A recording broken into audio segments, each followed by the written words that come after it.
what should you be investing in at every stage of your business? That's what I want to talk about in today's video, and I couldn't be more excited to do it because I wish I had had this video when I started 4 or 5 years ago and I had no clue what I was doing. It's one thing to get a degree in interior design, it's another thing to start a business. There's a lot of unknowns, a lot of stress. You have to take on so many hats by yourself and just figure things out and still look professional and give your clients a spotless experience. There is so much, it's so difficult, and sometimes you have so many ideas of what you want to be doing in your business. But the thing is, depending on where you're at which phase of building your business you're at, the budget doesn't follow. So how do you know what you should be investing in at each phase of your business? Is there a roadmap? Is there a logical way to invest in your business? Or, what do? You just go with the flow and hope that the money is going to follow?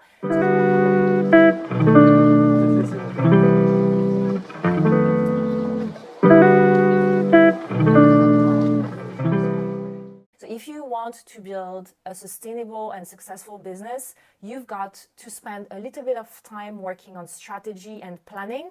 You can't just spend money with whatever you feel like. You have to plan and figure out what makes sense in your business right now. What is your priority? I have done a lot of videos on YouTube about that. And to summarize, is just thinking, what is my next financial goal in 6 months or 1 year? What is the goal? And then everything that you're going to be doing, everything that you're going to be investing your time and your money in should be directly related to your next financial goal. By that, I mean that if you want to start delegating, and because the goal is to work less, so you want to make the same amount of money but working less because you feel stressed and overwhelmed, you don't have time to see your kids, you're working all weekend and you just know that you can't keep going on like this, then what is the goal? The goal is going to be to prepare your business for delegating successfully. So if your goal is to slowly step back from doing everything in your business, you need to prepare your business for delegating, which means that some of the things you could be thinking of is to spend a little bit of time working on SOPs, standard operating procedures, so documents that outline your process for taking on projects so that when you bring on someone else, they can review the SOPs and they will understand the way that you work. So those are some of the things that you may be thinking about. The next step could be that you're going to be spending a few weeks looking for the right person and spending a bit of time training them. So all of this is how you are going to plan what you should be investing your time and money in to reach your next financial goal. Of course, the goal of this video is to show you that there are things at each stage of building a successful business that you need to be thinking about. And that's what I want to outline in today's video. It's based on my own experience and everything that I've learned from my own experience and working with hundreds of interior designers every day. We've put into our rebrand. If you don't know, last January 2024, we rebranded and our messaging was tweaked. I'm very happy about how we updated our services to match what my clients need at every stage of their businesses. It is not going to be the same when you get started to when you've been in business for 10 years and you have regular clients, you're ready to Uplevel. So the way that we are breaking down our services based on where our clients are at in the journey of building a successful business is going to be really important for them. And this is what I'm going to go through now. If you're just getting started in your business, I know you are anxious to get your first clients, and I also know that your budget is not unlimited.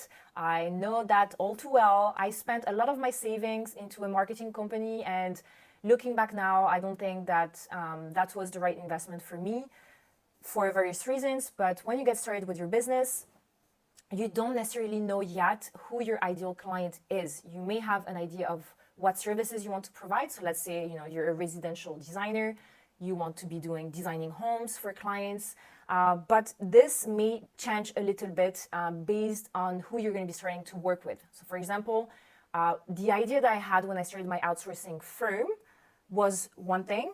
When I started working with clients, I understood better who I was attracting and what they needed from me. So I spent a lot of time talking to them and understanding what their pain points were. And based on that, I was able to improve my client avatar, my ideal client profile. And that is how, over the years, I was able to get under the skin of my clients and better serve them, better help them with what they needed. So the idea that you have before you get started is a little bit different to the one that will develop over the years. So you might start doing one thing, and after 3-4 years, you might realize that there's actually something better that will help your clients more and that will help you build a successful business.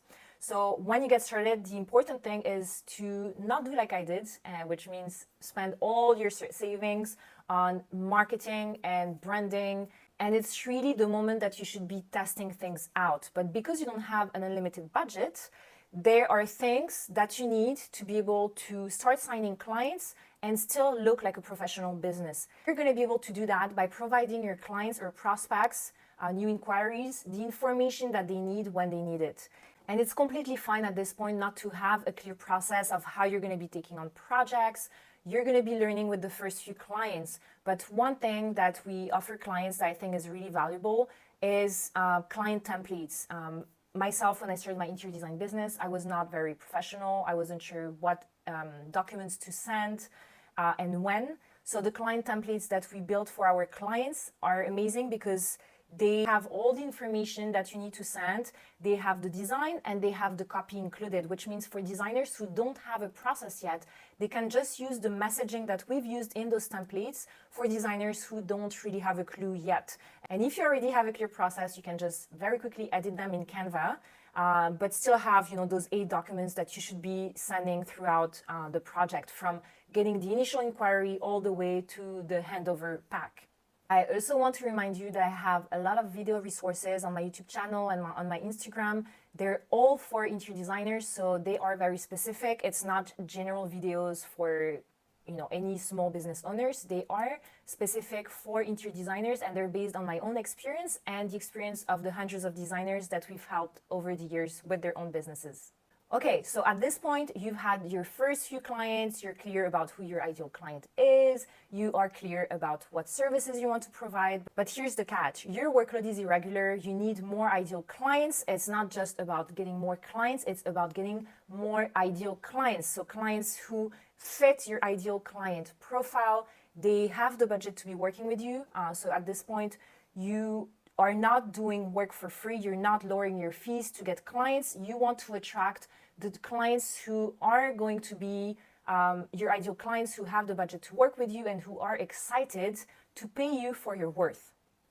And up until this point, it was fine for you to work on your own branding, on your own website. This is what I did initially as well. I did a lot myself because I wasn't sure what I needed and I wasn't sure what I was doing. And as I said, I spent a lot of my savings on getting landing pages done and automations in email marketing that I felt were not speaking to my ideal clients and they didn't feel like me. So this is why I say that when you start out, it's easier to test things out and understand what you're trying to do. And then when you've had those first few clients and you know who you're targeting, what you want to do, you're clear about what message you want to share. So if at this stage you feel a little bit unprofessional, you feel like a DIY business, you feel like you can't really be asking for a lot of money because you don't really look like an established business, this is the time to look at investing into your brand identity. And this encompasses a few different things that I'm going to outline now, but ensuring that you look at your branding and it's not just the logo, but a brand identity. Again, I have a lot of videos talking about brand identity on YouTube that you can go back and check. A brand identity is going to attract the right type of clients. It's going to make you look professional, established. It's going to send the right messaging to the people you're trying to target, which means that the more they feel like you're talking to them, the more they're going to be attracted by your services and they're going to want to work with you.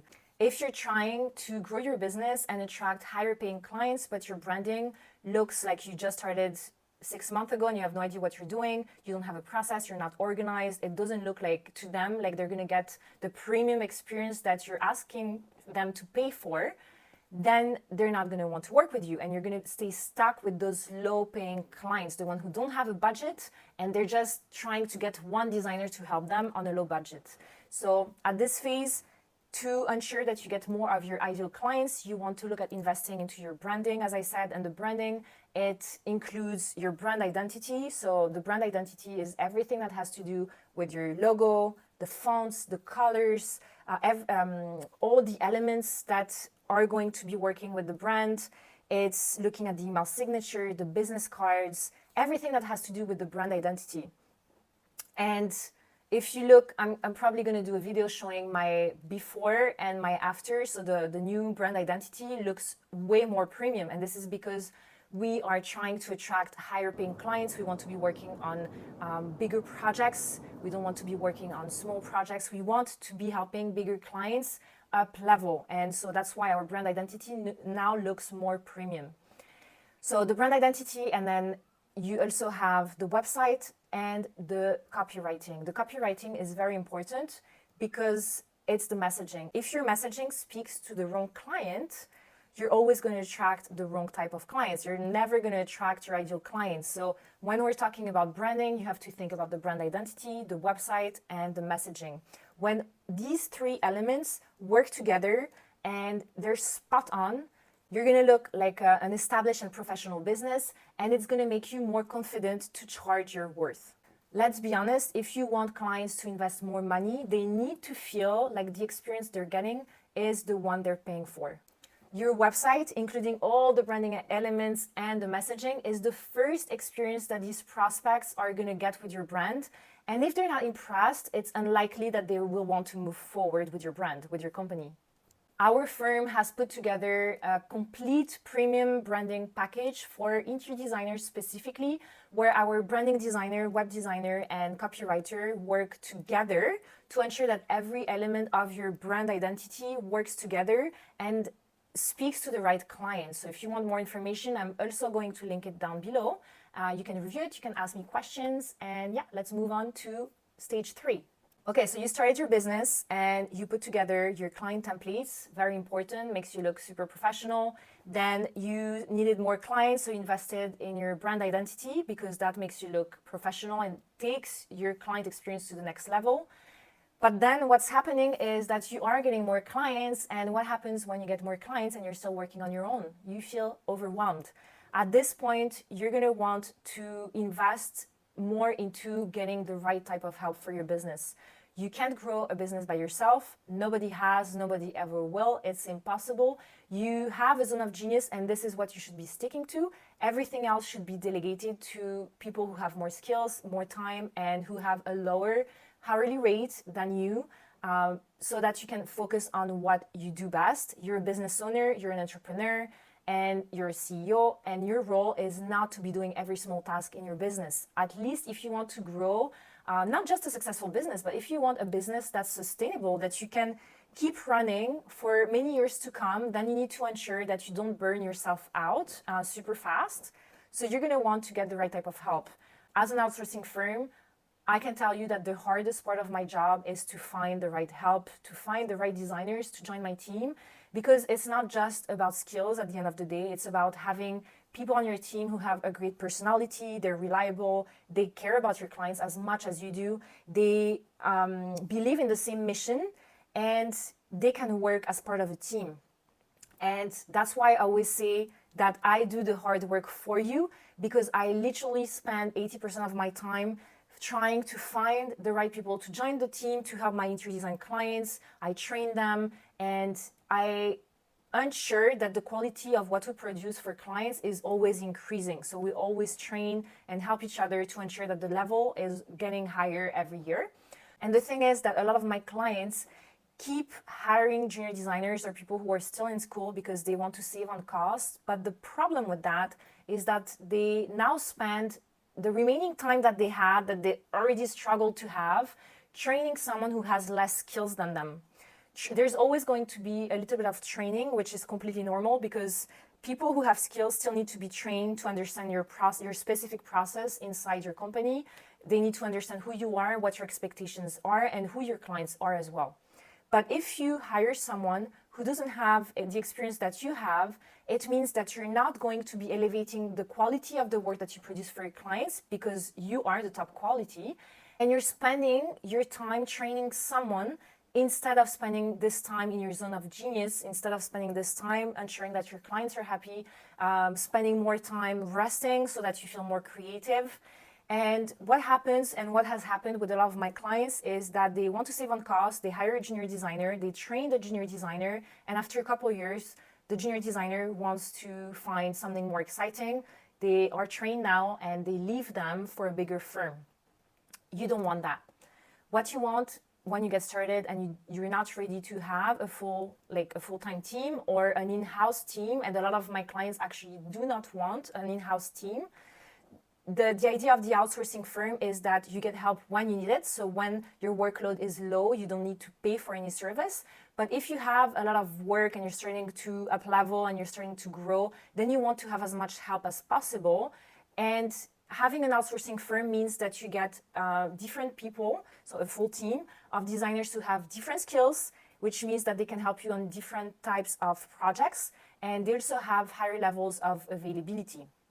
When you hire a freelancer, even if it's a freelancer that has more experience than you and helps you elevate the quality of your projects and of your business in general, if they're a freelancer, it means that they're going to be working with other people. They're not always going to be available to help you, and you may have to deal with the last minute deadline on your own. So the idea of the outsourcing firm is that you always have someone available to help you, and you have a variety of skills as well. One freelancer is going to be good at specific things. They're not going to be good at everything. We all have our zone of genius. So you want to ensure that as a small business owner, you put all the chances on your side to grow, give your clients a spotless experience, deliver amazing projects, get great testimonials, and slowly grow your business that way. So if you want more information about our team and what they can do to help you in your interior design business, same thing, I'm going to link it down below. You can download our investment guide. Actually, the investment guide is great for you to download so you can see the quality of the templates that we have available for you that you can edit and match them to your brand. Okay, let's review the first 3 stages. You're getting started, you need templates, you now know who your ideal client is, but you don't feel professional, you want to invest in your brand identity. Then you have more clients, but you feel completely overwhelmed with your workload, so you're going to be delegating some of your work. And then the last phase is, okay, you have great clients, and now you're ready to up level and you want more daring projects that you wouldn't be able to take on your own, and you need higher level of support, maybe a project manager to help, but it's about getting the support that you need to get bigger projects, which means that you're ready to up level, you're ready to make a lot more money. So we're not talking about volume of projects per year. We're talking less projects, but more daring projects, bigger projects that will bring you a lot more money, but that will require a higher level of support so that you can still provide this high level of client experience and this high level of quality of work. And in our own business, this is the stage where we offer our clients a project manager. The project manager is going to get on more regular calls with them. They're going to help them with the scope of work to ensure that it includes everything needed on that specific project before the fee proposal is being sent out to the client. We help them estimate each phase of the project so that if they want to delegate all the drawings, the 3D renders, the presentation, everything, then they know exactly how much time it takes an outsourcing firm to do, and then they can decide how much margin they're going to add on top of that before they send out the fee proposal. And that ensures that if they delegated everything, they could still make the profits that they want to make and deliver a great project to the clients. And for these larger projects, the idea is that the client is going to spend a lot more time with the client because this client is a premium client. They're spending a lot of money. It's a big project. And so they will expect a higher level of experience, of client experience. They want the premium experience with you. And if you never have time to send them an email back or take their calls or send them the right information at the right time, they don't get the documents, you're just not going to look professional, and it's not going to give them the feeling like they're receiving the premium experience that they paid for. So at this level, you're going to be delegating a big bunch of the work so that you can focus your time on the client and on the design. So again, For this phase, it's really important that you spend more time on strategy, on planning, on understanding what your zone of genius is, what is going to be delegated, who is the right help for your interior design business. And most of all, like when you do your planning, when you do your strategy, you have to understand how many projects do I want to be taking on per year, and what is the minimum budget that these clients should have to be working with me.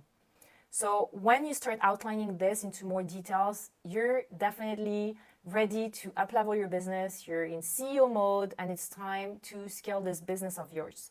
So you can again download our investment guide if you want more information about the project management service.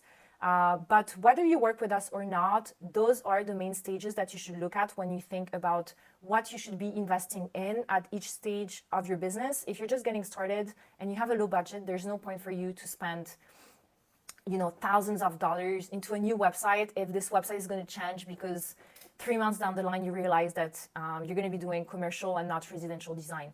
So there are things that you need to be clear about at each stage, and then try to find the right help to get you the support that you need at each stage of your business. I hope this was helpful. I'm always here to clarify any points, so if you have questions, just comment down below, and I'll see you in the next video.